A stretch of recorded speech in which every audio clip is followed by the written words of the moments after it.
Et à l'arrière, on a la position du chef de bord qui est un pilote qui a fait un stage supplémentaire et pour lequel le travail va être de gérer la mission. Donc voilà, donc moi je vais parler un peu plus de la partie chef de bord, donc ça va être mon cockpit.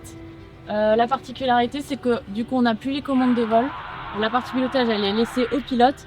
Moi ça va être de gérer plus la partie mission, radio et surtout l'armement, puisqu'on a vu l'hélicoptère Tigre, c'est un hélicoptère d'attaque. On a donc des ailettes avec des emports, avec de l'armement au niveau des ailettes et surtout le canon, l'armement principal de l'hélico. Tout l'armement, donc je vais le délivrer en utilisant ma caméra qui se trouve au-dessus de mon cockpit. Tout l'armement est asservi à la caméra. Donc nous avons le canon de 30 mm qui nous permet donc de tirer à courte distance des obus semi-perforants explosifs incendiaires de part et d'autre de l'hélico, donc à 90, plus ou moins 90 degrés de l'hélico. Ensuite on va trouver sous les ailettes non pas que de l'armement, on peut avoir un bidon qu'on appelle un CET, un ferry tank, donc qui nous permet d'emporter du fuel en plus et qui nous rajoute à peu près 30 minutes d'autonomie. On peut en mettre un de part et d'autre de la machine. On a donc des paniers roquettes qu'on peut mettre sous les ailettes.